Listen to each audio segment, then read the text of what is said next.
Olá, vamos iniciar mais uma aula da disciplina Fisiologia Humana, Animal e Comparada, do curso de Licenciatura em Ciências Biológicas à Distância. Essa é a aula do bloco 3, cujo tema é distribuição de energia para as células. Nessa aula nós vamos ver o sistema circulatório, o coração, falar sobre pressão arterial, sangue e transporte de gases. Então, o sistema circulatório é um sistema cuja função é transportar tanto nutrientes que são captados, quanto substâncias que precisam ser retiradas do organismo até seu destino final. O sistema circulatório ele pode se apresentar em dois tipos clássicos, conhecidos como sistema de transporte aberto e o sistema circulatório fechado. Aqui nessa imagem nós podemos ver a comparação entre esses dois sistemas. Tipicamente o transporte aberto ele é realizado em invertebrados, aqui o exemplo do gafanhoto, onde nós temos os vasos partindo de um coração, uma bomba que movimenta o líquido dentro desses vasos e que esses vasos vão se projetar para regiões onde eles simplesmente se fecham, se finalizam e encontram uma lacuna, uma abertura. São chamadas hemoceles no caso dos insetos. Dessa região lacunar, o líquido que vinha sendo transportado pelos vasos, ele é comunicado com o tecido e o resíduo desse líquido ele retorna ao coração através de estruturas chamadas de ósteos. Vamos mostrar aqui nessa imagem, nessa seta, o ósteo. A região lacunar, as áreas lacunares, elas se diferenciam no sistema fechado, onde os vasos se comunicam diretamente um com os outros. A gente já observa esse tipo de transporte de sistema circulatório fechado nas minhocas. A partir dos moluscos a gente já começa a ver esse tipo de sistema. Uma outra comparação que nós podemos fazer em termos de sistema circulatório é o fato da separação da circulação pulmonar, ou circulação de troca gasosa, no que é chamado de sistema circulatório simples e sistema circulatório duplo. Podemos ver isso aqui nesse exemplo dos peixes, anfíbios e dos mamíferos, incluindo aí o homem, onde nós temos, no primeiro caso, uma circulação simples. Os vasos partem do coração e retornam ao coração, fazendo o circuito primeiro pelas brânquias e seguindo das brânquias para a região geral do corpo, que a gente chama a parte sistêmica, enquanto que nos anfíbios a gente já observa o surgimento de uma circulação que é chamada circulação pulmonar. É necessária então a passagem inicial pelo coração desse sangue que é retornado do corpo, mas o coração envia então esse sangue para a região pulmonar, e dessa região pulmonar ele retorna para o coração. No caso dos mamíferos, essa separação ela se dá de modo completo.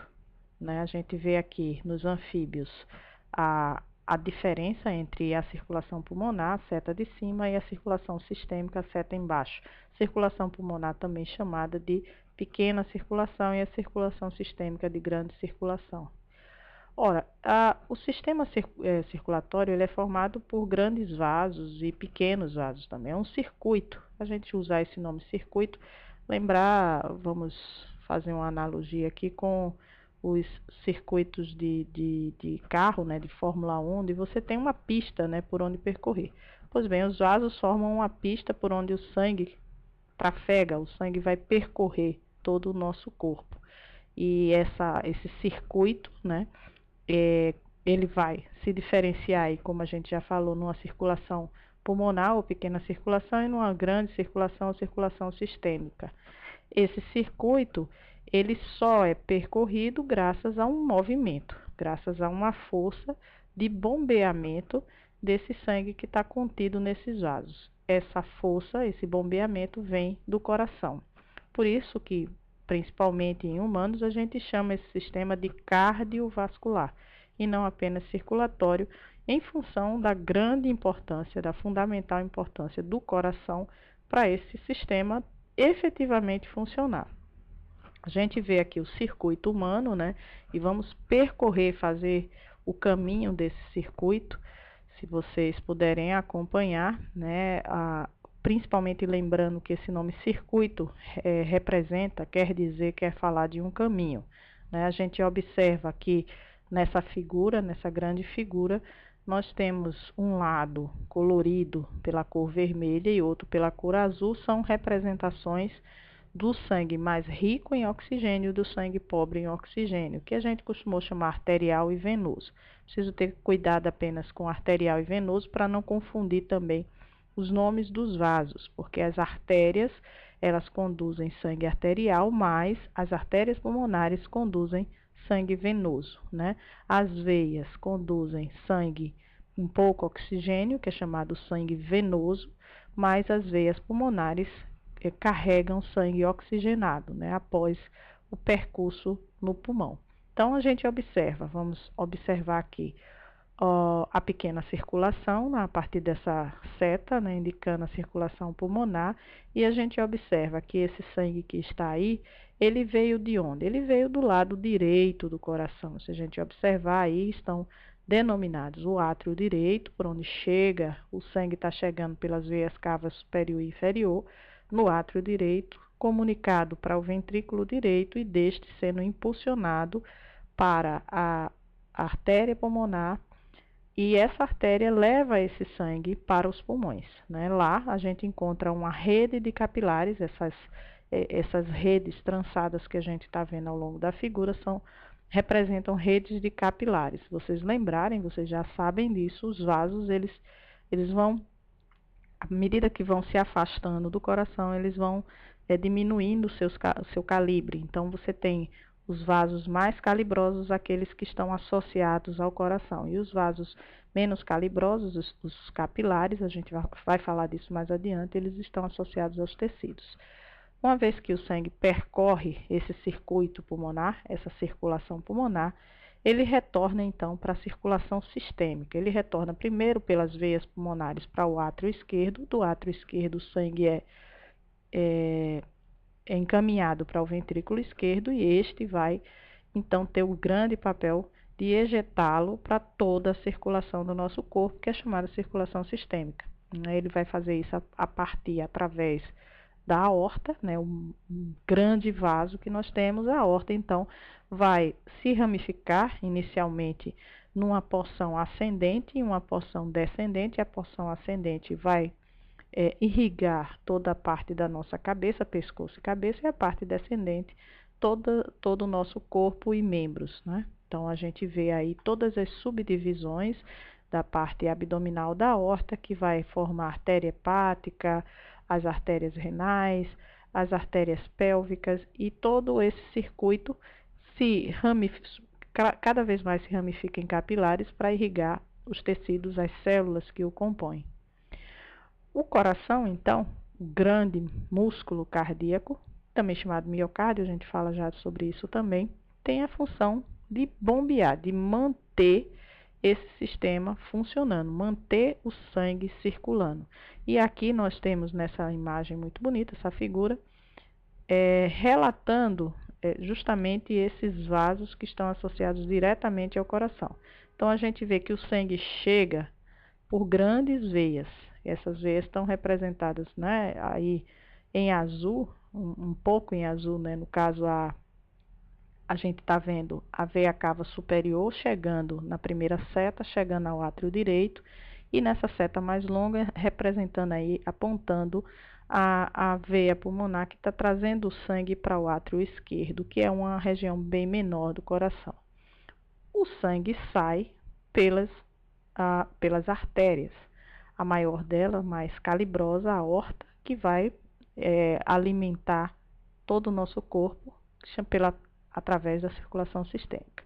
E a artéria pulmonar, que a gente vê aí também representada em azul, né? É importante que essas cores a gente não se confunda com elas. Ela vai direcionar o sangue para ser oxigenado, para fazer a hematose no pulmão. O importante da gente entender o funcionamento do sistema circulatório, a gente precisa conhecer um pouco mais o coração, entender um pouco mais como funciona, então, esse músculo tão importante. Para isso, vamos observar a estrutura do coração nessas imagens que a gente vai mostrar aqui. A primeira delas, né, a gente tem no canto lá à esquerda o coração inteiro, vamos dizer, o desenho do coração inteiro, e depois a gente vai cortá-lo transversalmente, né? A gente tem aí, então, aparente as câmaras do coração e as suas subdivisões. A primeira grande e importante subdivisão é formada pelo septo, que está aí demonstrado nessa seta preta. É uma forte parede muscular, né, que separa o lado direito do lado esquerdo do coração, né? E a gente já viu que, no caso dos mamíferos, isso garante uma separação clássica do sangue oxigenado do sangue com pouco oxigênio do sangue com muito oxigênio. Isso é muito importante do ponto de vista fisiológico. Além do septo, nós temos as câmaras do que compõem o coração. Vocês conhecem isso também de há muito tempo. Átrios ou aurículas, também chamados, e os ventrículos, né? Aí eu estou demonstrando com essas setas os átrios, o átrio direito mais azulado, o átrio esquerdo mais avermelhado. E embaixo nós temos os ventrículos, o ventrículo direito se comunicando diretamente com o átrio direito, o ventrículo esquerdo que se comunica diretamente com o átrio esquerdo. Além desses elementos, nós temos alguns elementos fundamentais, que são as válvulas. Também hoje em dia já há, né, livros onde vocês vão encontrar essa terminologia como válvulas normal, que eu acho que algumas pessoas chamam de válvulas e outras já se acostumaram com a terminologia mais técnica, que seria válvulas, mas hoje em dia já está se admitindo válvulas. Pois bem, as válvulas ou são membranas que formam portas que separam as duas câmaras de cada lado do coração. O átrio do ventrículo, o átrio direito do ventrículo direito, o átrio esquerdo do ventrículo esquerdo. São separadas por essas válvulas, muito conhecidas, por sinal. A válvula direita é uma válvula chamada tricúspide, porque ela tem 3 membranas, enquanto a esquerda é bicúspide, porque só tem 2 membranas, e a válvula bicúspide é também conhecida como válvula mitral. Essas válvulas são importantíssimas, nós vamos ver no ciclo cardíaco. Mas nós temos válvulas também, entre o ventrículo e as saídas arteriais e venosas, né? Então, nós temos a válvula semilunar pulmonar, que está demonstrada um pouco acima da seta preta aí, e a válvula aórtica. Ambas estão fechando essa passagem do ventrículo para o vaso, né? Elas têm 3 cúspides, né? São 3 membranas que formam elas. Elas têm formato de concha, e eu acho que esse desenho dá essa ideia também, de forma que elas também vão ter papel fundamental. A gente vai ver adiante, né? O funcionamento do coração, que também é conhecido como miocárdio, essa palavra está destacada e colorida para vocês, o mio em amarelo, cardio em vermelho, quer dizer, mio é um prefixo que corresponde a músculo do coração. O coração é basicamente, como nós vimos, uma parede muscular separada em câmaras.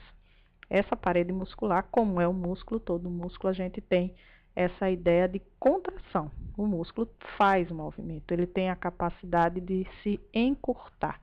O encurtamento ou a contração do músculo cardíaco é conhecida como sístole, né? Essa sístole representa a contração da parede de uma câmara. Nos átrios, quando esses átrios se contraem, eles impulsionam, eles empurram o sangue para os ventrículos. Nos ventrículos, quando eles se contraem, eles impulsionam o sangue para os seus vasos, a artéria pulmonar, no caso da pequena circulação, a aorta, no caso da circulação sistêmica. Na hora que o músculo ele sai da contração, ele entra no processo de relaxamento, que para o músculo cardíaco é denominado de diástole. Nos átrios, quando o músculo está relaxado, está em diástole, isso permite o enchimento dessa câmara por sangue vindo, no caso do átrio direito, da circulação sistêmica, o retorno venoso através das veias cava superior e inferior. No caso do átrio esquerdo, o enchimento se dá pela veia que vem do pulmão, o sangue oxigenado.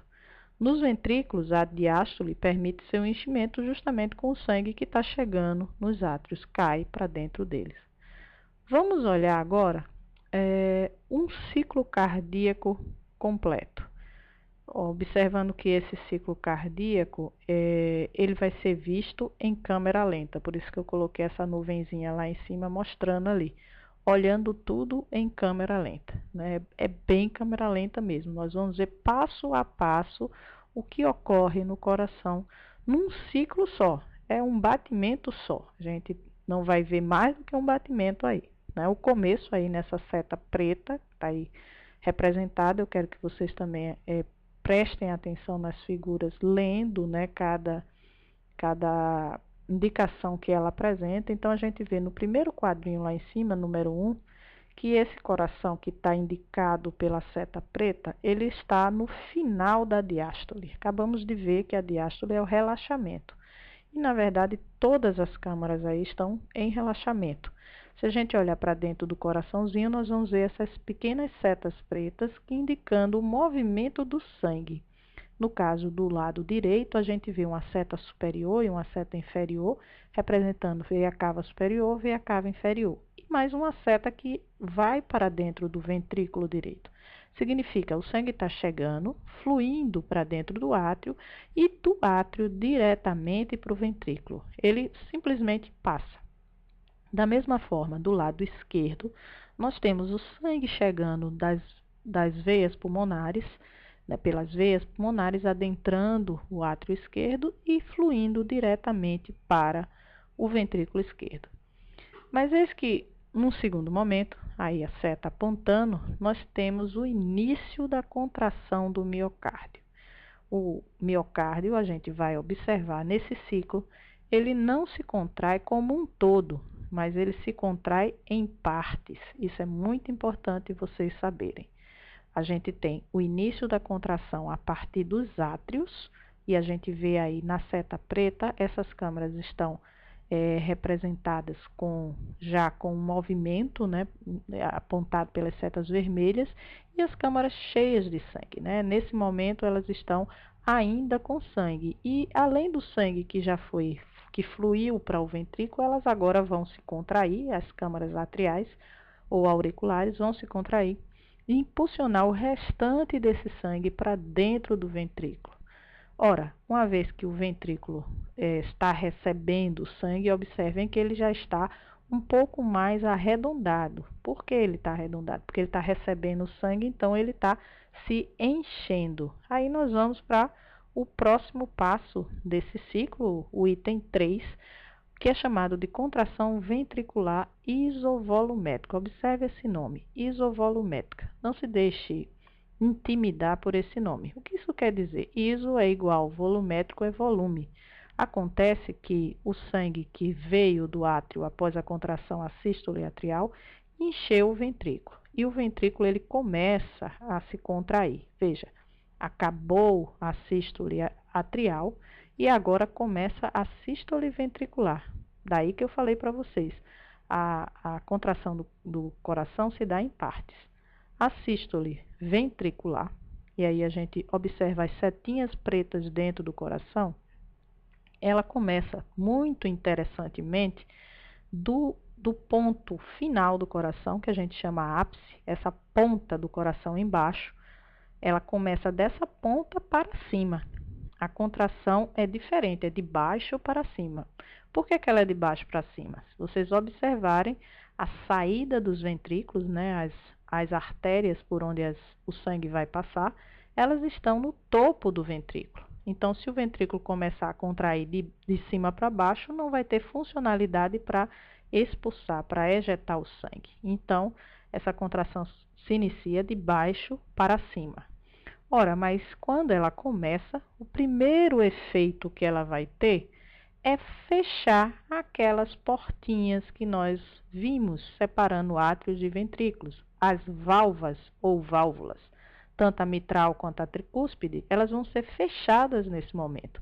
Quando eu espremo de baixo para cima o coração, na contração, o sangue ejetado para cima vai fazer força sobre essas válvulas que tem a sua cúspide, né, a concha voltada para baixo. Então, quando o sangue enche, empurra elas para cima, só que o efeito que isso promove é o fechamento dessa câmara.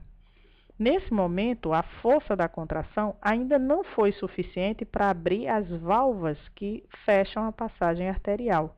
Lembram que também tem as válvulas semilunares? Pois bem, nesse momento, tanto as atrioventriculares estão fechadas como as semilunares estão fechadas. E o movimento de fechamento da mitral e da tricúspide forma o primeiro som cardíaco que nós escutamos. Na verdade, nosso coração faz tum nesse momento, em resposta ao fechamento dessas válvulas. Mas só que o sangue ele está concentrado e não consegue sair porque todas as passagens estão fechadas. Com isso, a pressão dentro dessa câmara aumenta. E nós chegamos ao quarto passo do ciclo cardíaco, que é a ejeção ventricular. Ora, na hora que a força da contração aumenta, ela é suficiente para fazer abrir as passagens das válvulas semilunares, seja da aórtica, seja pulmonar. E a gente vê aí as setinhas pretas dentro do coração, mostrando que o fluxo começou para essas regiões. Só que, em algum momento, essa contração vai ceder e o ventrículo volta ao estado de relaxamento, que é o próximo passo do ciclo cardíaco, o item 5. Nesse momento que o ventrículo relaxa, o sangue que estava sendo ejetado para as artérias tem a tendência a voltar para dentro do ventrículo pela força da gravidade. Acontece que quando ele tenta voltar, ele se depara com as válvulas semilunares. E o que é que acontece aí? Essas válvulas fecham. Na hora que elas fecham, a gente escuta o segundo som cardíaco, o tá, né? Então, esses barulhos, esses sons que nós escutamos, que tecnicamente chamado S1, S2, eles vêm justamente dos movimentos das válvulas nesse processo de ejeção do sangue dos ventrículos para as suas artérias. Vamos escutar agora um pouco o som do coração, né? Vou fazer um pouquinho de silêncio aqui para vocês escutarem o som cardíaco.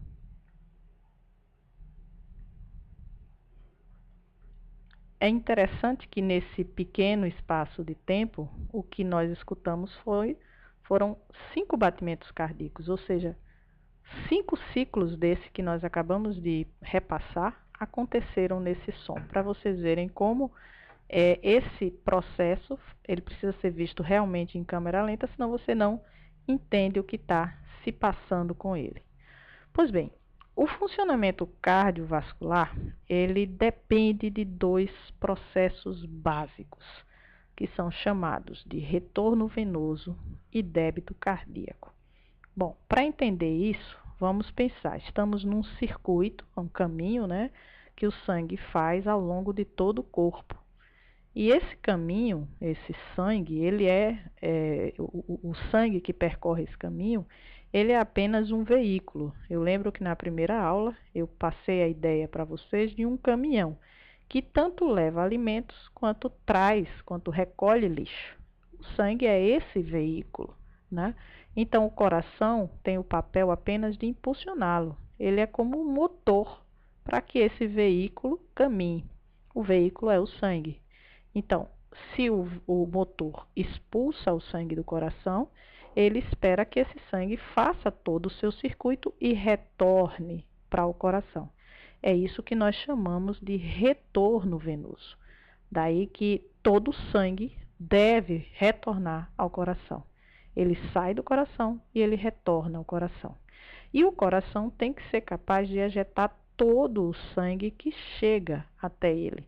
Claro, o sangue vai chegando em termos de tempo, temporalmente, em porções, né? Então, cada porção que chegar ao coração tem que ser ejetada.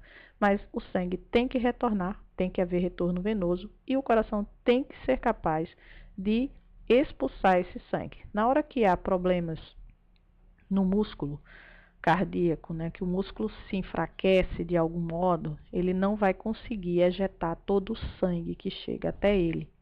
Da mesma forma que quando nós temos problemas com a circulação e o sangue não retorna apropriadamente ao coração, nós vamos ter problemas circulatórios de todo modo. Então vamos entender um pouco melhor o que é retorno venoso e débito cardíaco. Bom, o retorno venoso é, como nós já afirmamos aqui, é a volta do sangue para o coração. Quando a gente pensa o sangue que irriga a parte superior do nosso corpo, pescoço e cabeça, a própria gravidade ajuda o sangue a voltar pelas veias cavas superiores até o coração.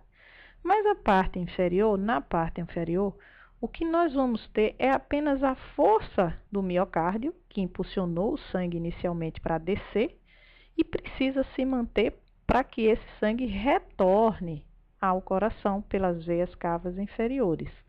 Só que somente o músculo cardíaco não vai conseguir fazer isso. Nós usamos, para vencer a gravidade da parte inferior do corpo, retorno do sangue através de algumas artimanhas. A primeira delas, demonstrada aí nessa seta, são as válvulas. Novamente, nós temos pequenas portas nas veias, principalmente as grandes veias das pernas. Elas possuem válvulas que impedem o retorno. Ora, na hora que o sangue sobe, vamos supor aí nessa figura, ele sai do calcanhar em direção à coxa. Na hora que ele sobe, a própria força da gravidade vai tentar trazê-lo para baixo. E aí as válvulas se fecham, impedindo esse retorno. Esse é um primeiro argumento. Um segundo argumento é a chamada bomba músculo-esquelética, aí representada pelo músculo da panturrilha, o músculo da batata da perna, mais conhecido como batata da perna. Então, o que acontece? O músculo cardíaco espreme o sangue que está dentro dos ventrículos e dos átrios. No caso aqui, o músculo da panturrilha, quando ele se contrai, ele espreme as veias que passam por entre ele. Isso faz o quê? Isso gera um pulso de força que ajuda a impulsionar o sangue para cima. Daí tanto a importância da caminhada para todos nós, né? Caminhar, mover nossos membros é fundamental para estabelecer e manter o retorno venoso. Por fim, um outro argumento é a chamada bomba respiratória. Para entender o funcionamento da bomba respiratória, eu vou retornar aqui nesse esquema, nessa figura que está aí, para as diferentes cavidades do nosso corpo. Nós acabamos de falar, né, na última aula sobre sistema respiratório e nós falamos muito sobre essa primeira cavidade, que é a cavidade torácica. Mesmo em inglês é bastante compreensível, eu sei que vocês vão compreender facilmente esses termos que estão apresentados nessa figura. Então, a cavidade torácica apontada nessa seta mais acima, ela é compreendida, né, pela parte superior do nosso corpo até o diafragma. Essa linha curvada no meio dessa grande cavidade é o diafragma, que separa a cavidade torácica da cavidade abdominal, que está representada nessa seta embaixo, né? Vejam que o nosso corpo ele é recheado de cavidades, né? Pois bem, aí está o diafragma apontado pela seta, tá certo? O que é a bomba respiratória? A bomba respiratória é um mecanismo de pressão, pressórico, né, que ajuda o retorno venoso. Nós estamos falando do retorno venoso da porção circulatória, mas veja como a interação fisiológica é fundamental. O diafragma tem papel no sistema respiratório. Então, o que acontece? Durante a expiração, quando nós jogamos o ar para fora, nós lembramos disso da última aula, o diafragma ele se relaxa nesse processo. Ao relaxar, ele diminui, veja que a curvatura dele está para cima, ele diminui o espaço da cavidade torácica, favorecendo o quê? A saída do ar. Por que o ar sai dos pulmões nessa hora? Porque a pressão dentro da cavidade torácica está mais alta do que a atmosférica. Então, o movimento se dá por gradiente de concentração, o ar sai de dentro do pulmão, vai para fora. Só que, simultaneamente, uma vez que o diafragma está relaxado, ele faz a cavidade abdominal aumentar de tamanho e, dessa maneira, diminui a pressão dentro dessa grande câmara. Essa pressão é exercida sobre os vasos também. Agora vamos ver, na inspiração, o que é que acontece? Na inspiração, o músculo do diafragma ele se contrai. A contração do diafragma tem uma caracterização interessante. Ela aumenta o espaço da cavidade torácica, ela amplia a cavidade torácica. Só que, simultaneamente, o que é que ela faz com a cavidade abdominal? Ela reduz o tamanho da cavidade abdominal. Então, se ela reduz, ela faz com que a pressão na cavidade abdominal aumente. A pressão é uma força que ajuda o sangue a sair de um lugar de maior pressão para um lugar de menor pressão. Se na cavidade abdominal a pressão está grande, onde é que está a menor pressão? Na cavidade torácica. Então, o sangue flui da cavidade abdominal para a cavidade torácica. Não é por acaso, é onde se encontra o coração. Daí, o esquema da bomba respiratória funcionar para retorno venoso. O outro aspecto fundamental para o funcionamento cardiovascular é o débito cardíaco. Débito cardíaco é um termo técnico muito utilizado, que tem, vamos dizer assim, ele ilustra o funcionamento, é uma medida de funcionamento do coração, né? O débito cardíaco é uma medida que envolve o sangue que volta para o coração, que nós acabamos de falar, o retorno venoso. Mas ele também mede, ele também avalia o sangue que sai do coração, porque o sangue precisa voltar a circular.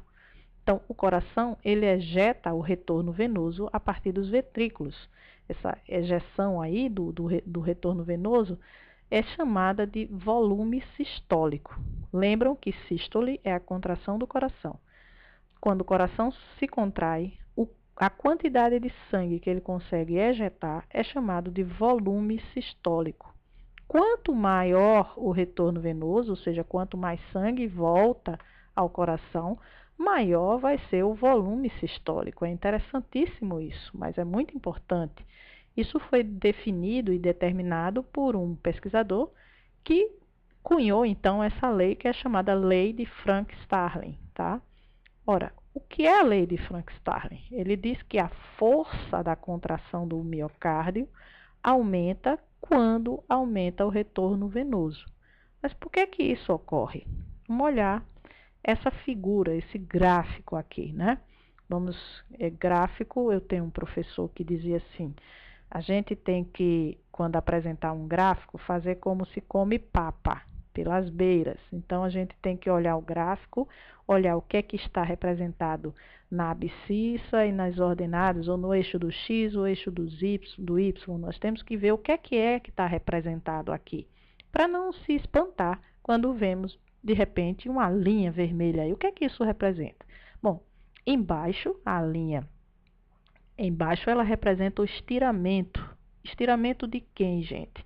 Do músculo cardíaco, especificamente do ventrículo. Ele é indicado por volume, né? Então, quanto maior o volume, significa que mais esticado está esse músculo.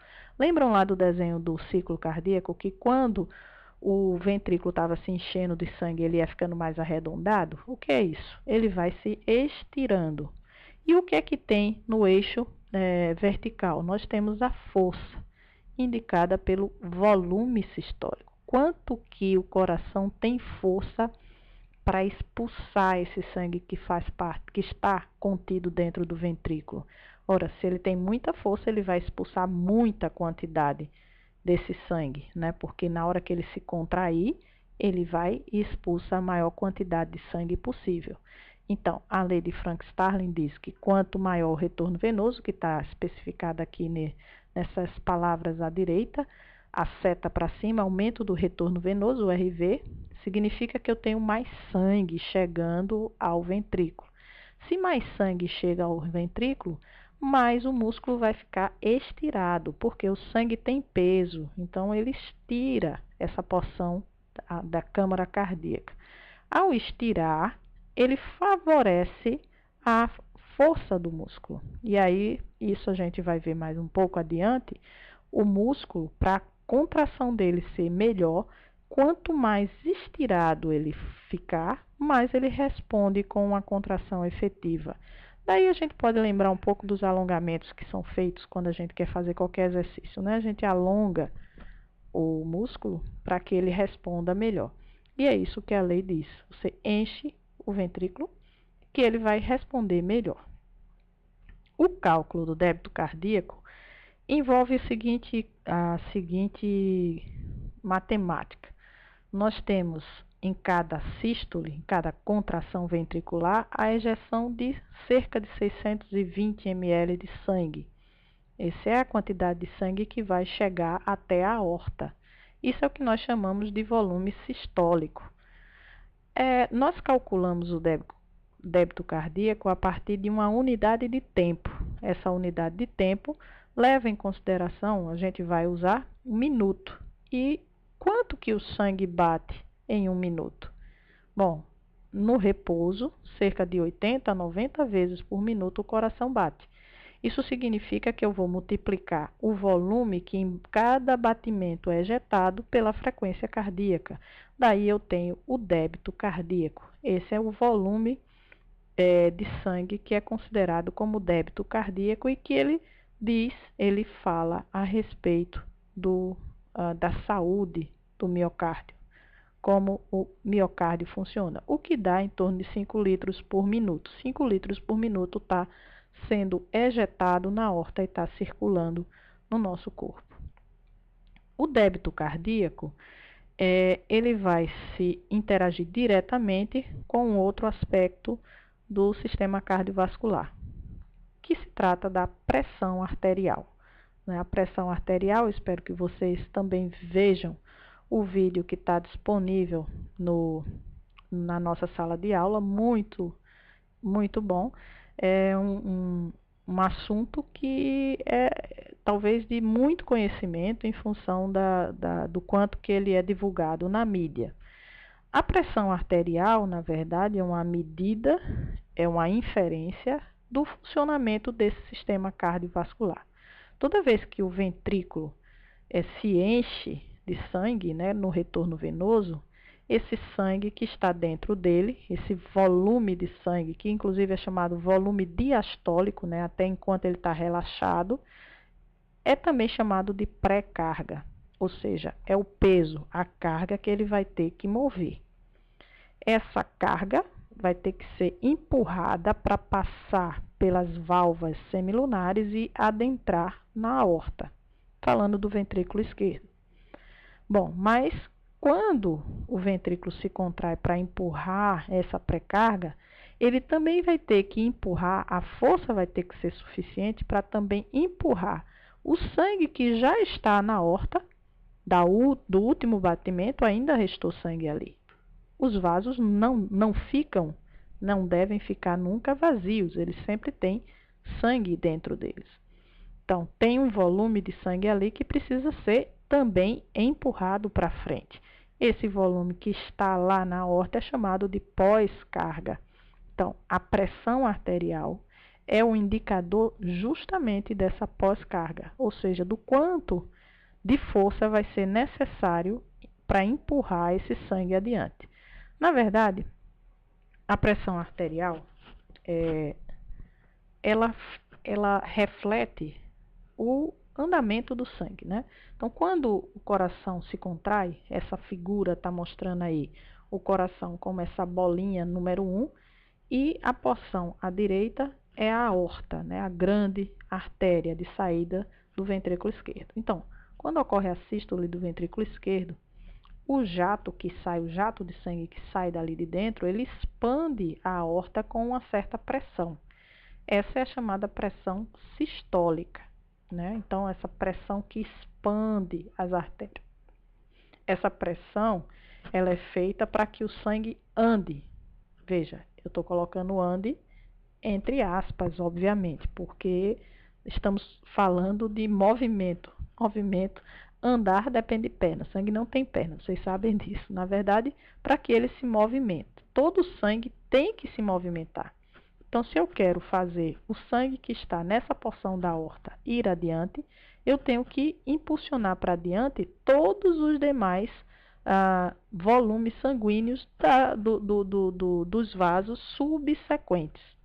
Veja, quando o coração entra, o ventrículo entra em diástole, né, ou seja, ele relaxa, o que é que acontece com o vaso primeiro, que é a aorta, que foi expandido com o jato de sangue?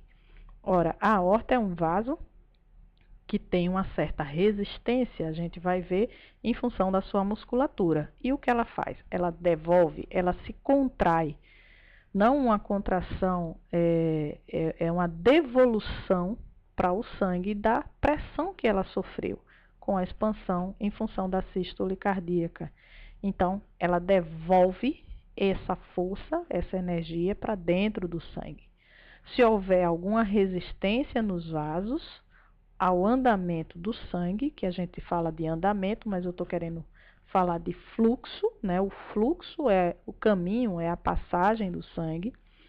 Se houver resistência nos vasos, essa força tem que ser maior, né? Então, você precisa ter mais força na sístole para garantir que o sangue seja impulsionado adiante. Para que o sangue ande, você precisa ter mais força.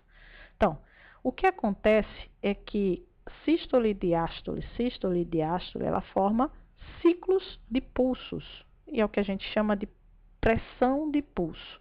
Novamente eu tenho um gráfico, e eu espero que vocês façam sempre esse mesmo procedimento, olhar o que é que tem nesse gráfico, tá? Então, eu tenho embaixo nomes como ventrículo esquerdo, artéria, arteríolas, capilares, vênulas, veias, átrio direito. E na vertical eu tenho a pressão. O que eu estou vendo aí é nos diferentes vasos como é essa pressão de pulso. Então, a gente vê formatos de ondas. No ventrículo esquerdo, uma onda que chega até 120 milímetros de mercúrio, na coluna de mercúrio, e que pode chegar quase a zero. Isso é a pressão do ventrículo esquerdo, quando medida dentro do ventrículo esquerdo, e que só pode ser feito experimentalmente em animais ou em situações especiais médicas. O que nós temos é a medida a partir do ventrículo esquerdo, a partir das artérias, sendo a principal dela a aorta. E o que a gente vê é que essa variação entre a maior pressão e a menor pressão, que seria a pressão da sístole, seguida da pressão da diástole, PS sístole, PD diástole.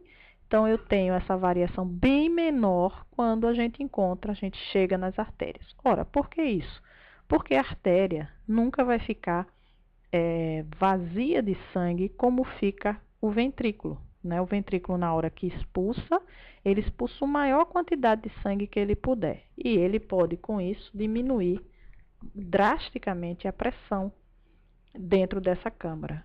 Não é o caso da artéria. A artéria, ela resiste à expansão e depois ela devolve essa força para dentro do sangue. Então, veja que o pulso, né, ele é menor. E cada vez que eu saio para um vaso menor, das artérias para as arteríolas, das arteríolas para os capilares, eu vejo que esse pulso vai diminuindo até a gente chegar mais distante nos capilares, quase, né, na inexistência desse pulso. Isso porque o próprio atrito do sangue com os vasos, ele vai reduzindo, ele vai diminuindo essa força, né? Além da característica do próprio vaso, né? Então, você vai diluindo essa pressão. Daí a importância daqueles mecanismos que nós já falamos do retorno venoso, que foi apresentado, as válvulas, a bomba musculoesquelética e a bomba respiratória, como são fundamentais, principalmente para o sangue, nossa porção inferior do corpo, né? Bom, se a pressão de pulso, né, que é esse PP que está representado aí, varia, uma medida que pode representar essa variação seria a pressão arterial média. A pressão arterial média, que é o que efetivamente tem sido utilizado pela medicina, ela é um cálculo que leva em consideração a pressão diastólica e a pressão de pulso em si, né? Na verdade, o cálculo é a pressão diastólica mais 1/3 da pressão de pulso. Na prática, a gente não faz muito isso, né? Esse nome aí, que é esfigmomanometria, significa justamente o que muitos de vocês certamente conhecem como tirar a pressão. Por favor, não tirem a pressão, porque quem tira a pressão morre. Vamos verificar, vamos estimar a nossa pressão arterial através de um equipamento que usa um esfigmomanômetro, né, que é uma medida, um tensiômetro, como a gente também conhece, né, e ele pode estimar a pressão sistólica e a pressão diastólica. Como é que é essa estimativa? Essa estimativa ela se baseia em sons que são auscultados a partir da artéria radial, que fica aqui no meio do braço, né? A gente põe os enfermeiros, o pessoal, os paramédicos e qualquer pessoa que aprenda a fazer isso, que é muito simples, vamos ver se a gente consegue fazer na nossa aula prática. Ele ausculta com um estetoscópio o pulso a partir da artéria braquial. Eu disse radial, mas é braquial, desculpe. E ele coloca um pressórico, uma esteira de pressão no braço e começa então a inflar essa esteira a ponto de eliminar esse som que vem. A seguir, usando aí o manômetro, que é um medidor, né, da pressão, você vai esvaziando esse tensor. E o primeiro som que aparece, ele vai dar justamente a ideia da pressão sistólica. Seria o valor que o coração, de força que o coração está fazendo para ejetar o sangue para dentro da aorta. O som vai continuar persistindo até certo ponto que ele vai desaparecer. E esse momento que esse som desaparece é considerado uma estimativa da pressão diastólica. Esses sons são chamados também de sons de Korotkov, né, que é um pesquisador que descobriu e que fez essas medidas. Pois bem, a pressão arterial média é influenciada tanto pelo débito cardíaco como por essa outra medida que nós vamos falar agora, que é a RPT. O que é a RPT? Resistência periférica total. Então, débito cardíaco, nós já vimos, é um cálculo que leva em consideração a frequência cardíaca, o UFC, e o volume sistólico.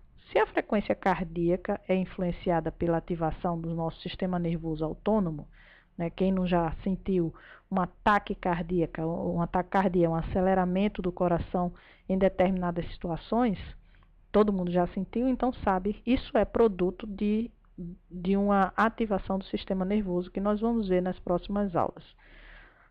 O volume sistólico também influencia o débito cardíaco. Se eu aumentar o volume sistólico, eu aumento o débito cardíaco. Se eu aumentar a frequência cardíaca, eu aumento o débito cardíaco. É um cálculo direto, né? São medidas diretamente correlacionadas. O que é a resistência periférica total? Essa resistência é relacionada às arteríolas. Na verdade, as arteríolas podem se contrair.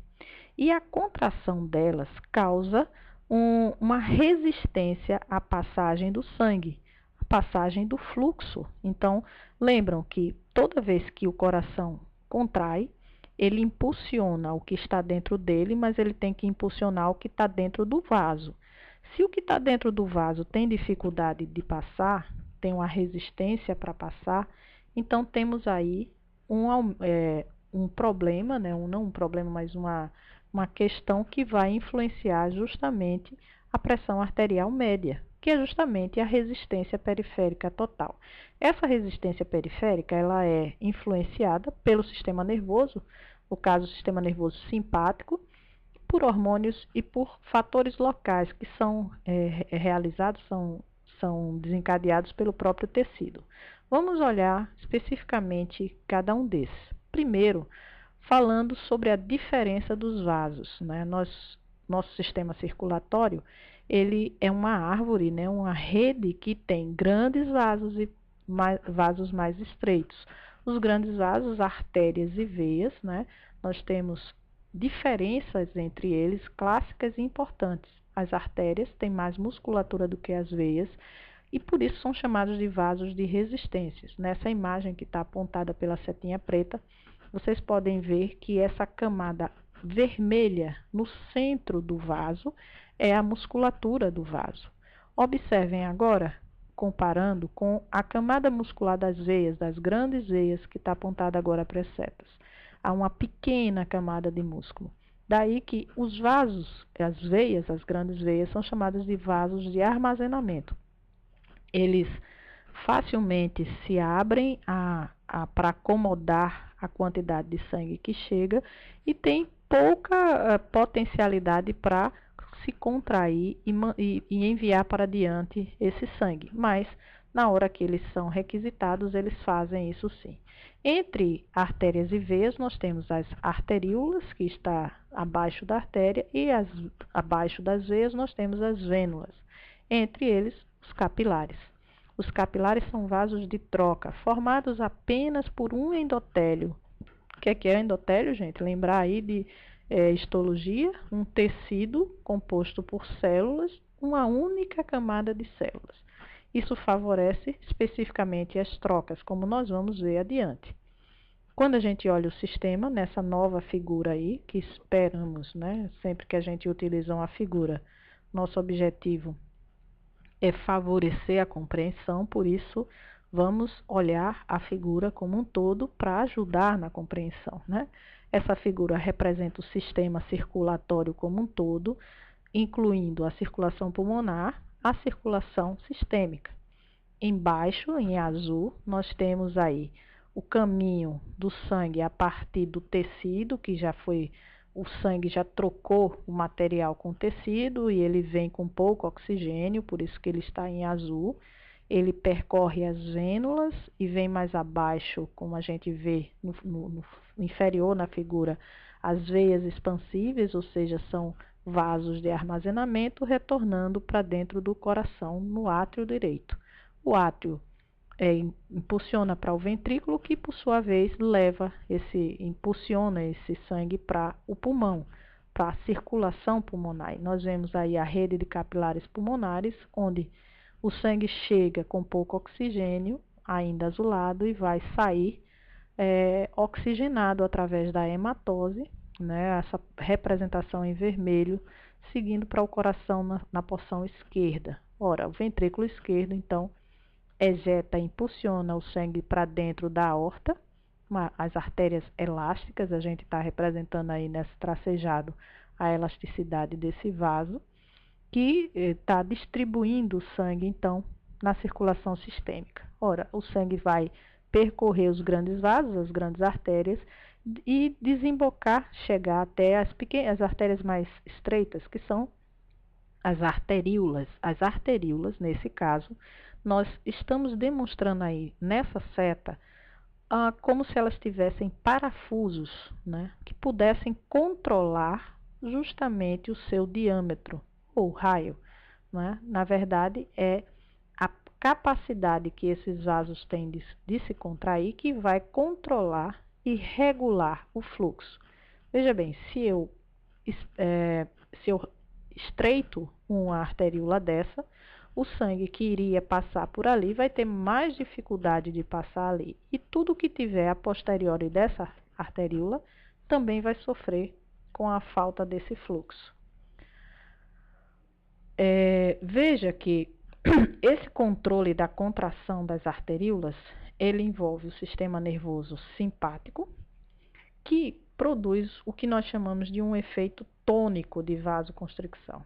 Os vasos, nossos vasos gerais, nossas arteríolas, de um modo sistêmico, né, no nosso sistema, elas se mantêm num diâmetro de tônus, sempre numa certa contração. Isso é garantido pelo sistema nervoso simpático. Na hora que eu preciso de mais sangue naquela região, o que ocorre é uma vasodilatação em função de ou inibição do próprio sistema simpático ou da associação da adrenalina que é liberada pelo nosso suprarrenal, como nós também vamos ver mais adiante, que vai atuar sobre determinados receptores celulares e causar a vasoconstricção. Esse é um efeito de sistema nervoso. Nós vamos falar um pouco mais dele quando a gente chegar lá em sistema nervoso. Nós temos um outro efeito de controle do tamanho, do diâmetro das arteríolas, que é proporcionado por hormônios, né? Então, o coração e o intestino, por exemplo, eles liberam alguns hormônios que têm o importante papel de produzir a vasodilatação, né, nessas arteríolas que levam o sangue até eles. Ora, se tem vasodilatação, eu aumento o fluxo. Por outro lado, o rim, ele libera dois hormônios, a angiotensina 2 e o ADH, que é o hormônio antidiurético, que vão ter o efeito oposto sobre as arteríolas, vão produzir vasoconstricção, ou seja, diminuir a luz do vaso, diminuir a passagem de sangue ali. Por último, nós temos o controle local, que são produtos do próprio tecido que vão gerar efeitos sobre o tamanho da arteríola ali.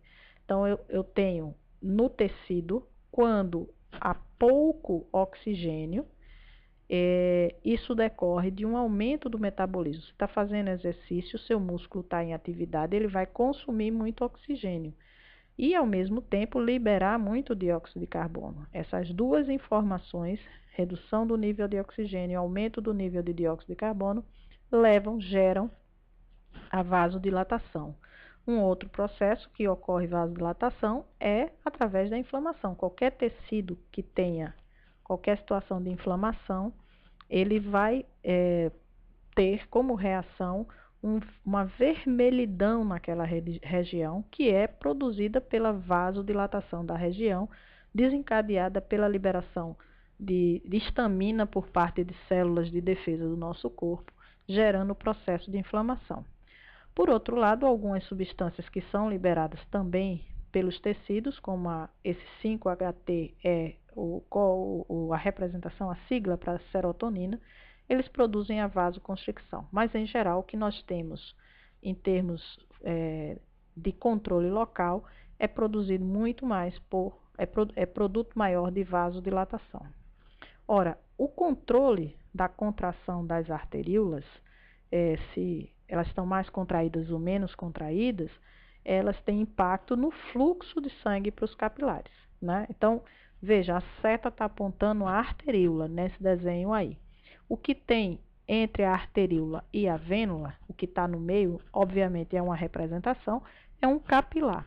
Então, o capilar é um vaso de troca, por isso que essas setas brancas, elas representam a troca. Nessa imagem, nós também estamos apresentando vasos linfáticos. Eu falei rapidamente no início, na nossa primeira aula, falei sobre o sistema linfático, é um sistema de vasos também, e que tem importante participação na regulação do líquido extracelular, porque ele recolhe lixo desse líquido. Nós vamos falar um pouquinho mais.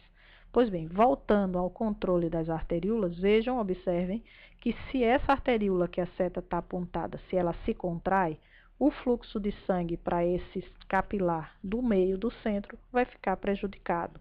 Então, efetivamente, quando a gente fala de controle da contração das arteríolas, o que nós estamos buscando, o que nós estamos falando é de fluxo sanguíneo.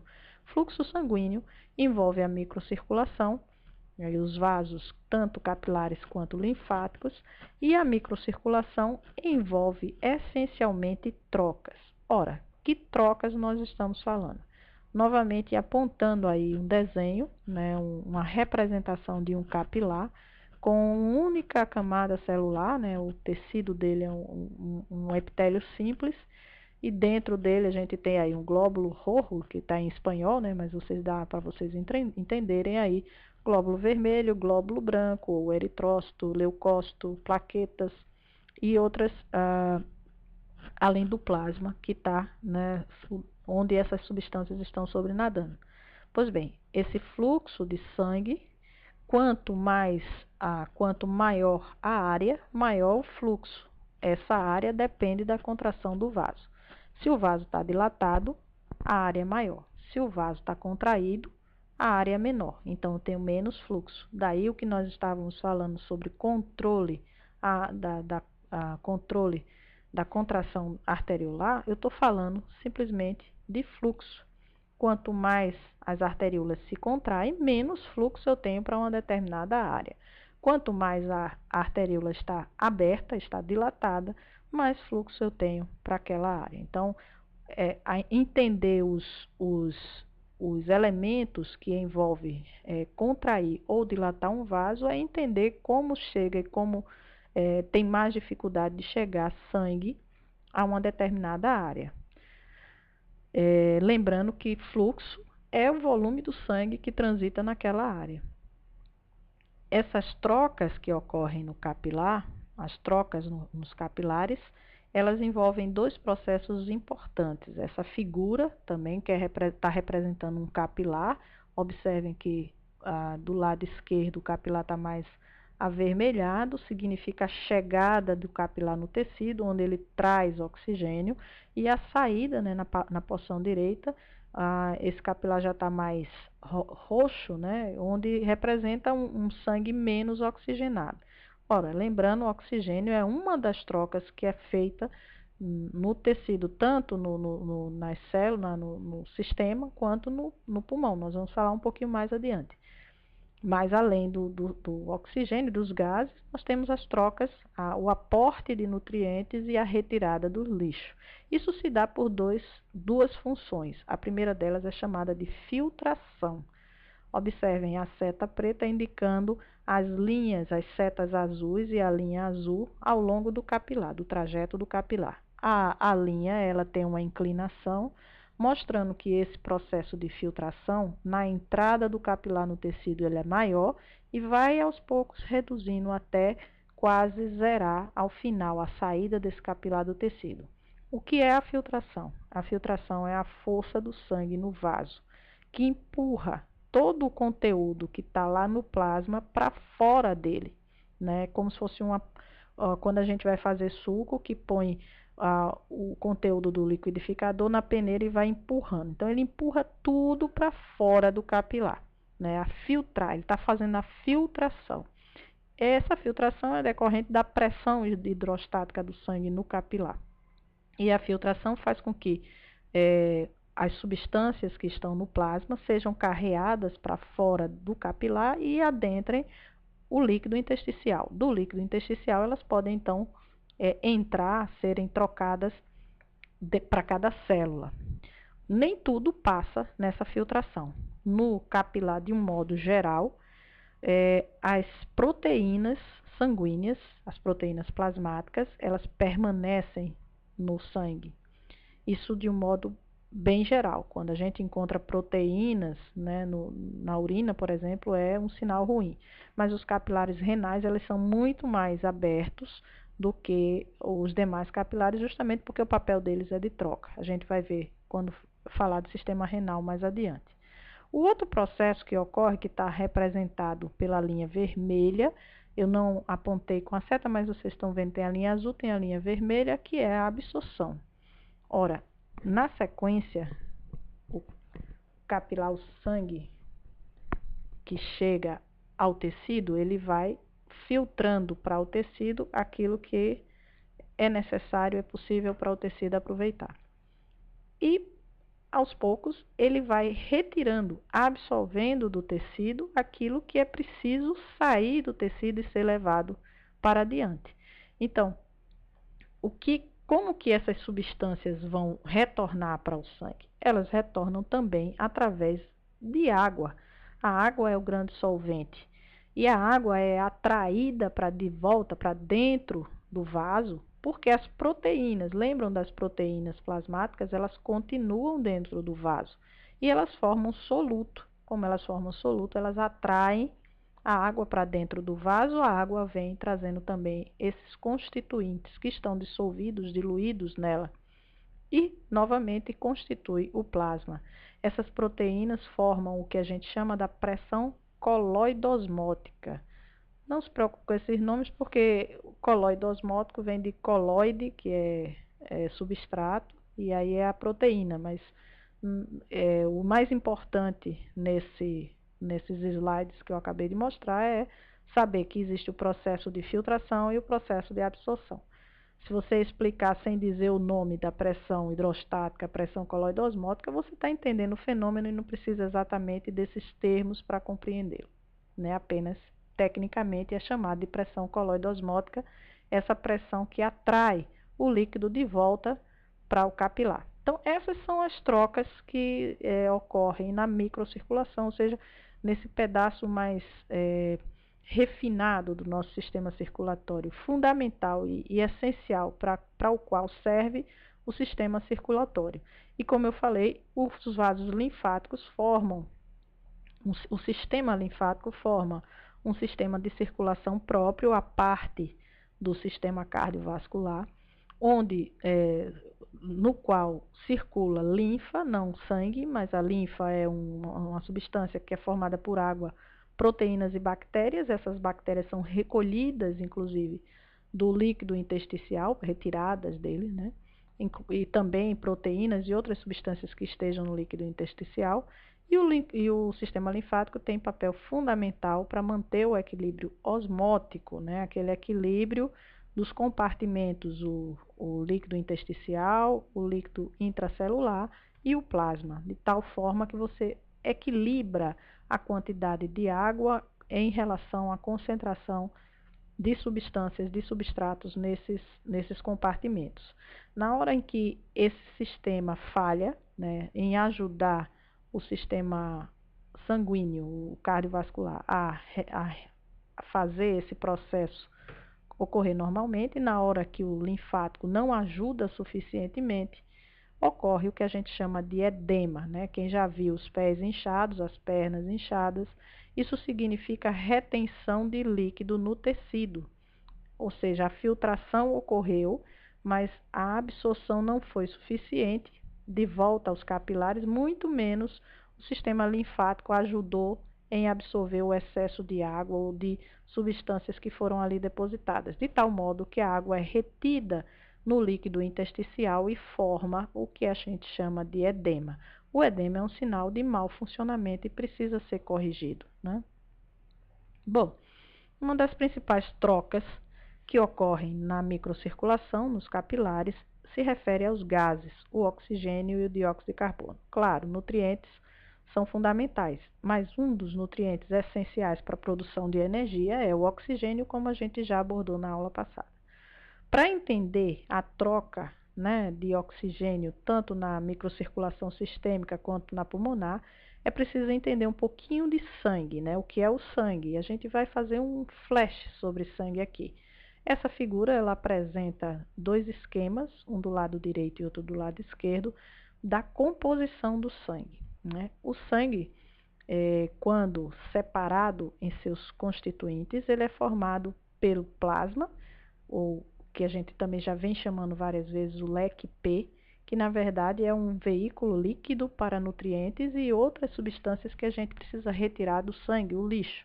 Vejam que do lado direito eu tenho a composição do plasma em água, íons, moléculas orgânicas, elementos traço e vitaminas e gases. O oxigênio e o dióxido de carbono vão estar fazendo parte, vão estar dissolvidos nesse plasma, como nós vamos ver durante o aspecto de transporte desses gases, né? Vejam que o plasma constitui mais de 50% do volume do sangue, né? Uma boa parte restante, 42% desse volume, é formado pelas células conhecidas como eritrócitos, glóbulos vermelhos ou hemácias, né? Essas células são apenas uma das células que constituem os elementos celulares do sangue, mas são as mais presentes no sangue, né? Fora elas, nós temos os pequenos, ou uma pequena porção, menos de 1% de leucócitos e plaquetas também, né?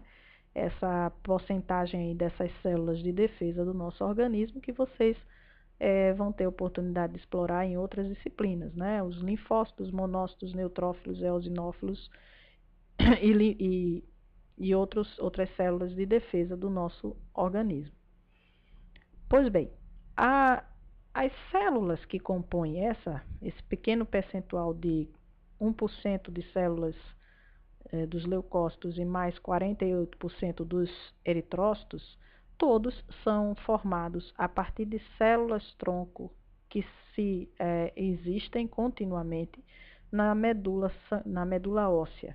A partir da medula óssea, nós vemos nessa figura aí que temos dois compartimentos da figura, que está representado pelo cinza, a medula óssea, e outro que está representado em vermelho, que é a circulação. E nós temos todos os elementos sanguíneos, elementos celulares sanguíneos, originários de uma única célula, que é chamada célula-tronco não comprometida. Essa célula-tronco vai dar origem às células filhas que vão se diferenciar, né? Na verdade, o processo é de diferenciação.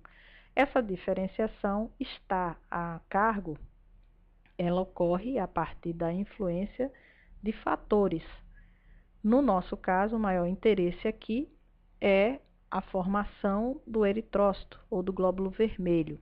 E essa formação dessa célula sanguínea é chamada de hematopoese, né? A formação das células que constituem o sangue. Hemato vem de sangue. Poese é a origem. Pois então, a hematopoese do eritrócito depende da eritropoetina, que é um hormônio liberado pelos rins.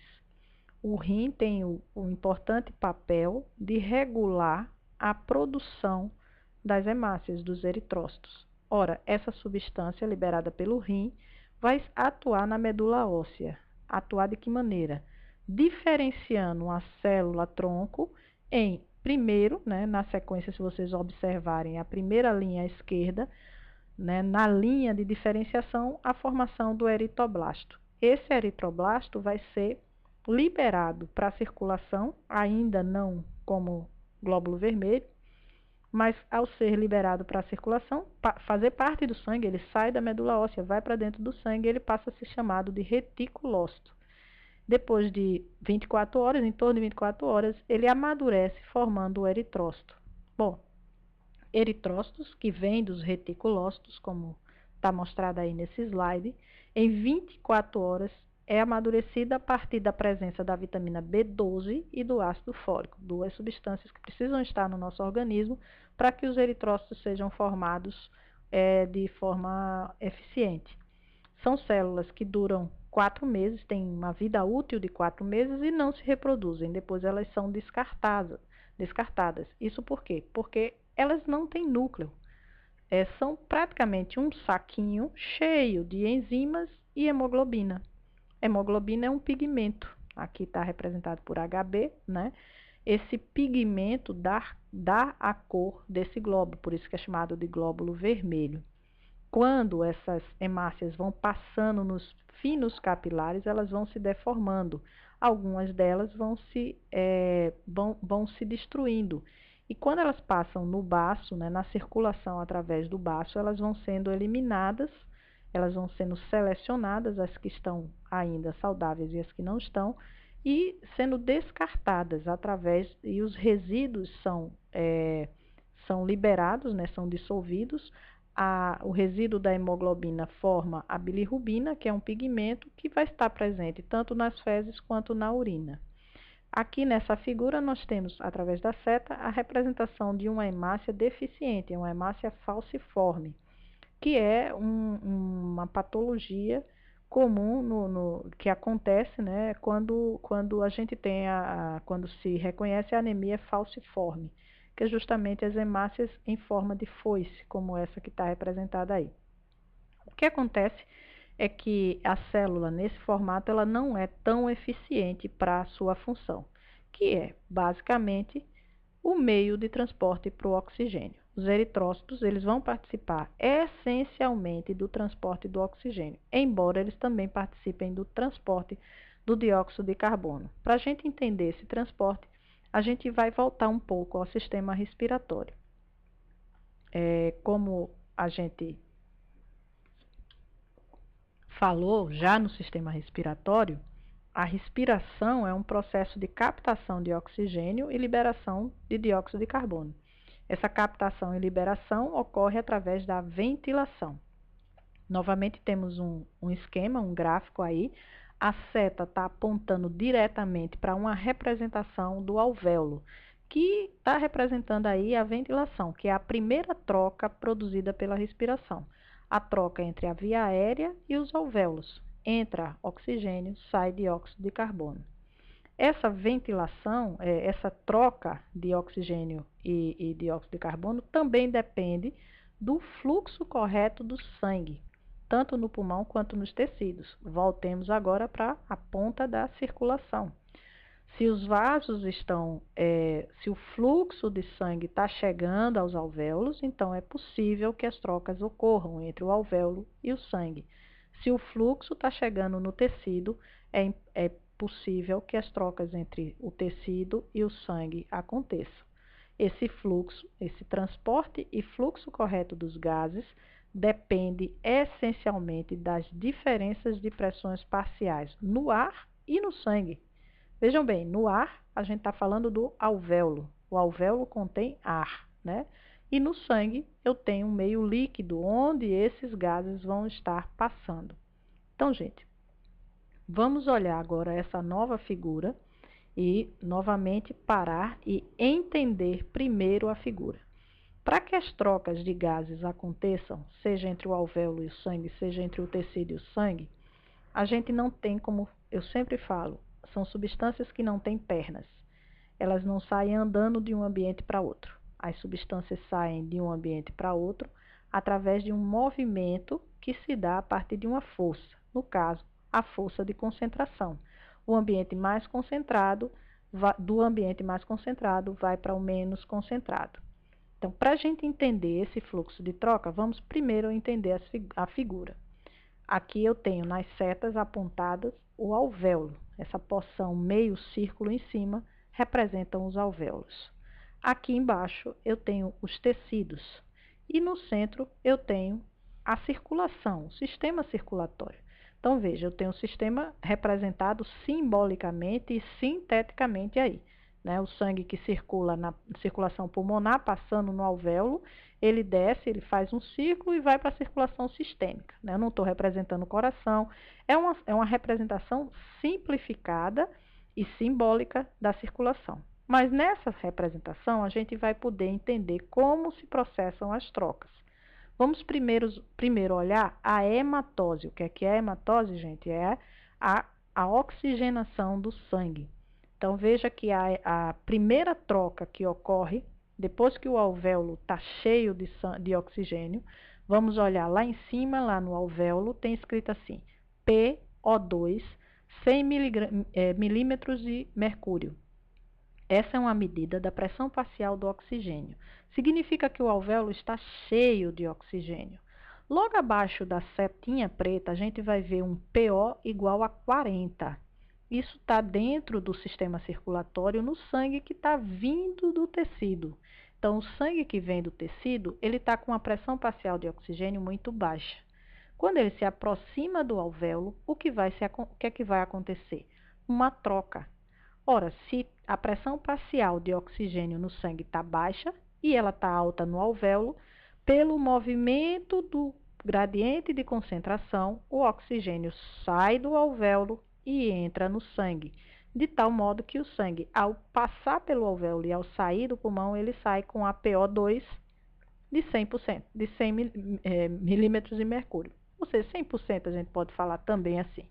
Vejam que esse sangue agora do lado direito, avermelhado, ele está circulando pelo corpo e ele vai chegar aos tecidos, os tecidos periféricos com a pressão parcial de oxigênio de 100. O que é que tem no tecido? O tecido já usou o oxigênio anterior e ele agora tem uma pressão baixa de oxigênio, porque ele consumiu o oxigênio. A pressão parcial de oxigênio do tecido é menor ou igual a 40 milímetros de mercúrio. Quando o sangue arterial vai chegando, o processo de filtração está se processando, eliminando alguns nutrientes, liberando alguns nutrientes para o tecido intersticial, mas o oxigênio flui livremente, passa livremente pelo epitélio do sangue para o tecido. Por força de quê? Apenas pela força de concentração. Ele está mais concentrado no sangue e menos concentrado no tecido. Então, ele sai do sangue para o tecido, através da difusão, como vocês podem ler aí na legenda da figura, difusão do oxigênio. Gente, isso é o mesmo processo que se dá simultaneamente, ao mesmo tempo, com o dióxido de carbono. A imagem é a mesma, só que é do outro lado. E o que a gente tem? A primeira troca, no caso, é do tecido para o sangue. Veja, o sangue arterial, que vai chegando ao tecido embaixo da figura, ele vem com a pressão parcial de CO2 de 40. Mas a pressão parcial de CO2 do tecido é maior, é um pouco maior. Veja que as diferenças não são iguais ao oxigênio. Realmente, o dióxido de carbono, ele não tem a mesma pressão parcial do que o oxigênio, mas, de todo modo, ele está mais concentrado no tecido do que no sangue arterial que está chegando no tecido, de tal modo que ele sai do tecido e entra no sangue. Desse modo, o sangue que vai chegar até o alvéolo, na seta preta acima, ele vai chegar com a pressão parcial de CO2 de 46 e se confrontar com um alvéolo que tem pouco dióxido de carbono, com a pressão parcial menor. De tal forma, novamente, do mais concentrado para o menos concentrado, o dióxido de carbono deixa o sangue e adentra o alvéolo e, a partir da expiração, ele vai ser eliminado. Então, o processo de trocas no sistema se dá dessa maneira. Eu espero que vocês tenham observado, né, que as pressões parciais que estão descritas, tanto na figura representando o oxigênio como na figura representando o dióxido de carbono, ela demonstra claramente que o movimento dessas trocas segue o gradiente de pressão. A pressão parcial de um gás é que influencia se ele sai do alvéolo para o sangue, do sangue para o tecido e vice-versa. E que a troca do oxigênio e do dióxido de carbono, ela se dá simultaneamente. Eu não tenho uma circulação específica para o oxigênio, nem uma circulação específica para o dióxido de carbono. Ambos estão acontecendo simultaneamente. Agora, o fluxo de sangue nos capilares pulmonares, quando eu falo de capilar, eu estou sempre falando muito dos capilares sistêmicos, mas o pulmão, ele também tem os capilares, e esses capilares pulmonares, eles têm a importante responsabilidade de fazer a hematose, de trocar o oxigênio que está no alvéolo para dentro do sangue. O fluxo do sangue nesses capilares depende exatamente da concentração de gases nos alvéolos. Lembram que os fatores locais que influenciam o fluxo sanguíneo de uma forma sistêmica envolvem os gases. Então, se no sangue tiver tanto CO2 quanto no alvéolo, não vai haver troca, não vai sair CO2 do sangue para o alvéolo. Se não há diferença, não há fluxo. O mesmo eu posso dizer num alvéolo que tenha pouco oxigênio. Se tiver tão pouco oxigênio no alvéolo quanto vai ter no sangue que está chegando lá, não vai ter troca. Por isso que é importante a ventilação, porque a ventilação vai estar sempre trocando o ar que está no alvéolo. Se ela troca, o alvéolo vai estar mais rico de oxigênio do que o sangue que vai chegar aí. E também por isso, o diâmetro das arteríolas pulmonares é controlado pelo fator gás, né, os gases como fator local de controle, mas de forma oposta das arteríolas sistêmicas. Vamos ver isso nessa tabela que está aqui. Olha só, nessa tabela eu mostro o nível do gás e o resultado que ele, como elemento de controle local da contração das arteríolas, como ele reage. Então, quando eu tenho uma situação em que a pressão de CO2, esse PCO2, está alta, a seta para cima, o que vai acontecer nas arteríolas pulmonares é a constricção delas. O que vai acontecer nas sistêmicas é a dilatação. Vamos entender isso? Bom, se a pressão do sangue que está chegando na arteríola pulmonar, tá? A pressão do dióxido de carbono que está chegando na arteríola pulmonar está maior, está alta, não tem muito como trocar ele vai trocar com o alvéolo. Então, não tem muito, a constricção aí da arteríola não vai ter muita influência. Quando é na arteríola sistêmica, lá no tecido, aí sim nós vamos ter uma importância muito grande. Quando o tecido está cheio de CO2, esse CO2 vai fazer o próprio vaso se dilatar. Se ele se dilata, há mais fluxo. Se há mais fluxo, chega a possibilidade maior de chegar ao oxigênio. Por isso que está aí em vermelho, dilatação das arteríolas sistêmicas. Agora observa, quando a pressão de oxigênio está lá embaixo, é a última linha dessa tabela, o que é que vai acontecer com as arteríolas pulmonares? Vasoconstricção. Ora, a vasoconstricção das arteríolas pulmonares representa, como essa seta está mostrando aí, o quê? Se eu tenho muito pouco oxigênio no bronquíolo, ou no alvéolo, como é essa bolinha que está representada nessa figura à direita, o sangue que passar por ali não vai ter como trocar. Então, é melhor que o sangue não passe naquele alvéolo. Por isso que a arteríola pulmonar, nesse caso, ela se contrai. Ela vai encaminhar o fluxo para onde existirem alvéolos que estejam ricos de oxigênio. Daí, o quanto que esse oxigênio regula a contração arteriolar, seja tanto nas arteríolas sistêmicas, seja nas arteríolas pulmonares. Bom, por fim, para a gente entender, né, esse processo de trocas, que nós já vimos que depende da força de concentração, o oxigênio sair do alvéolo e ir para o sangue, sair do tecido e ir para o sangue, ele segue o gradiente de concentração, mas o transporte ao longo de todo o trajeto do sangue precisa ser compreendido também. Por quê? Os gases, eles, embora possam se dissolver no plasma, como nós vimos na composição do plasma, se apenas por essa via fosse o mecanismo de transporte, isso seria muito insuficiente para suprir as células com os gases, né, tanto de oxigênio, que é necessário para ela, como para retirar o excesso de dióxido de carbono.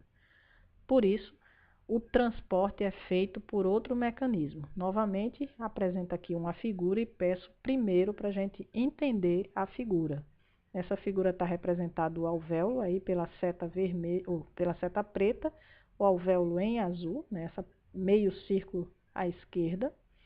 Está representado o plasma, que é essa porção rosa maior, né, do desenho, né, o plasma tanto do sangue pulmonar, que seria em cima, como do sangue sistêmico, que seria embaixo. Observe que essa é uma figura extremamente sintética, ela está sintetizando circulação pulmonar, circulação sistêmica simultaneamente, né? Vejam que isso é importante.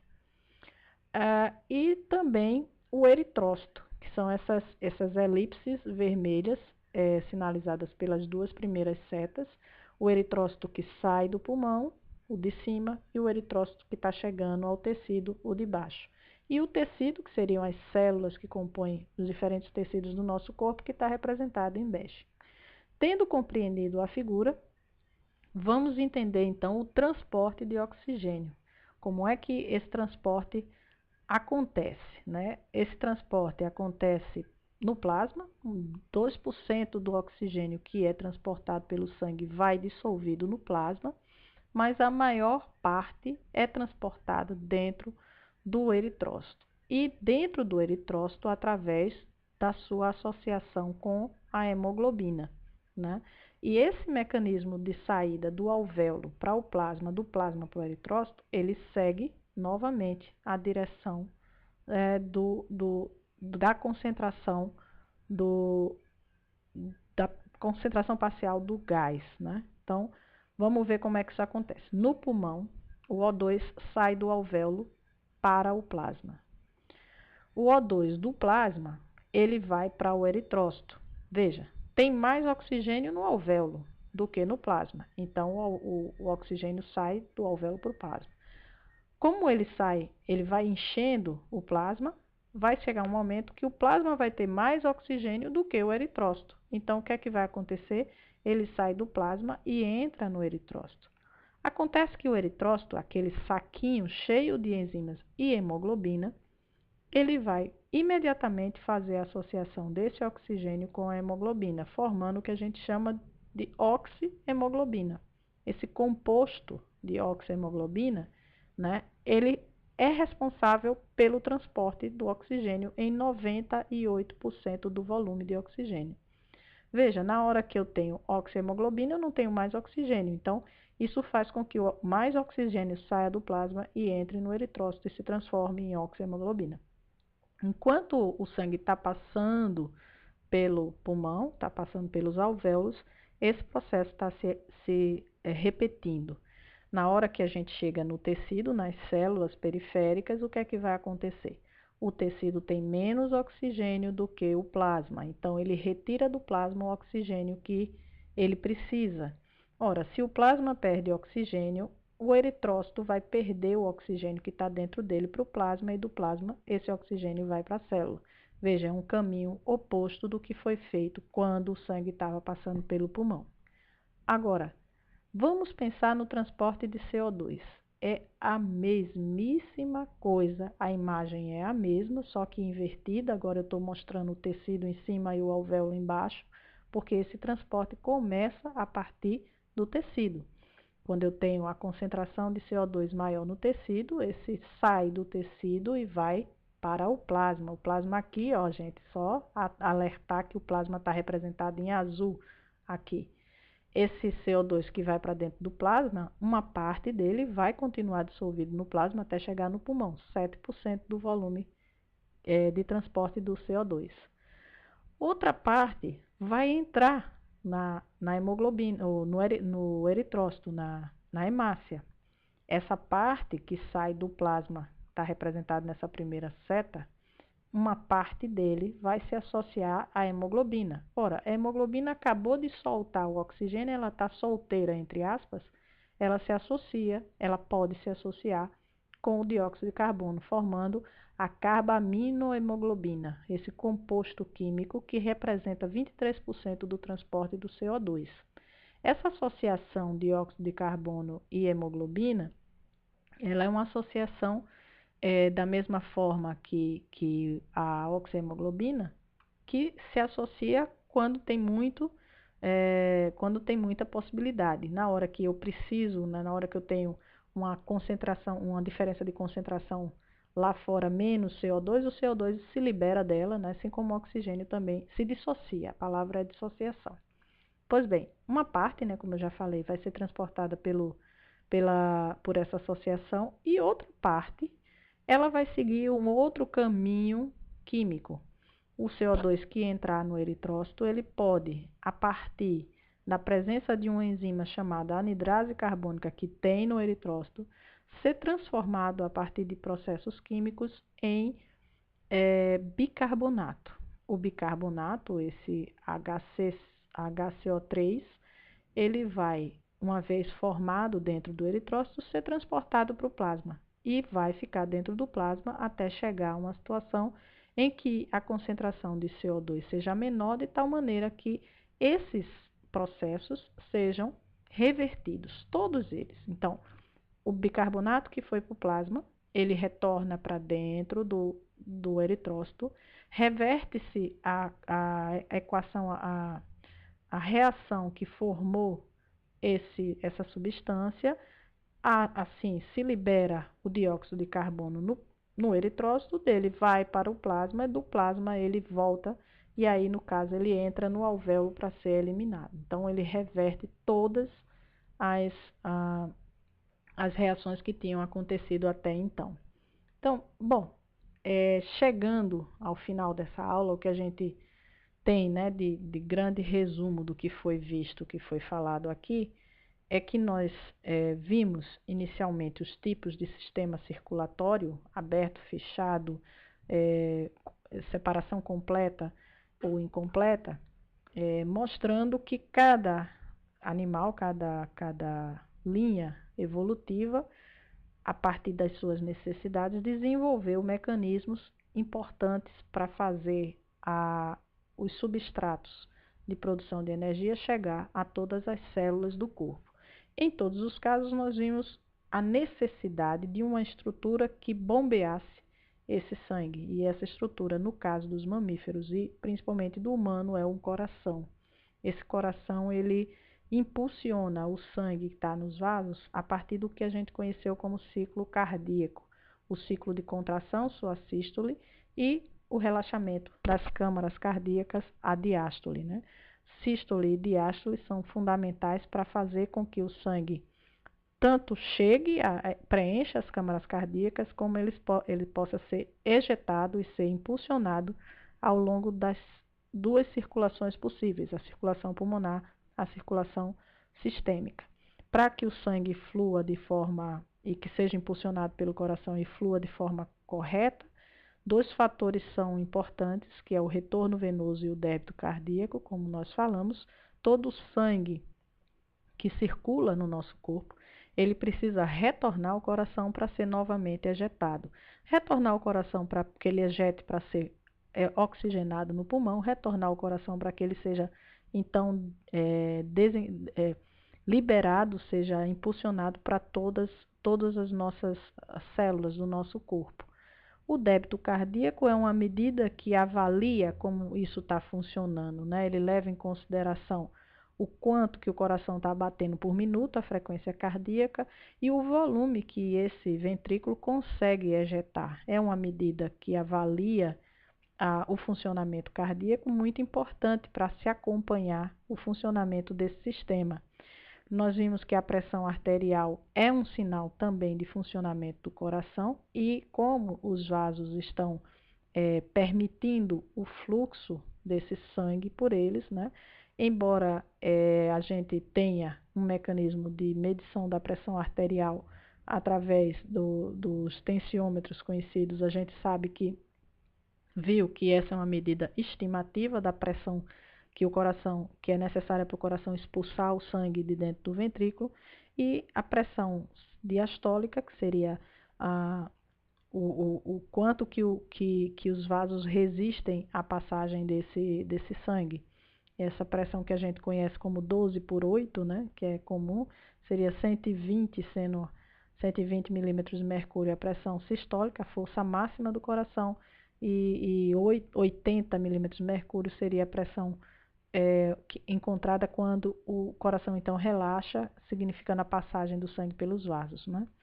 O controle do fluxo pelos vasos é decorrente da contração das arteríolas, da contração desses pequenos vasos, que pode ser efetivada por vários mecanismos. Um deles é o sistema nervoso, que mantém tonificados os vasos, um tônus muscular constante, mas principalmente por outros fatores como hormônios, que vão ter função de regulação de volume hídrico no nosso corpo como um todo. Inclusive, um dos fatores hormonais que controla a contração das arteríolas é o hormônio antidiurético. Nós vamos ver mais adiante em renal como isso é importante. Mas essa contração das arteríolas também é controlada localmente em cada tecido, né, por fatores que a gente chama de fatores locais, como o nível dos gases, por exemplo, que afetam efetivamente a microcirculação. A microcirculação seria um processo de troca, né?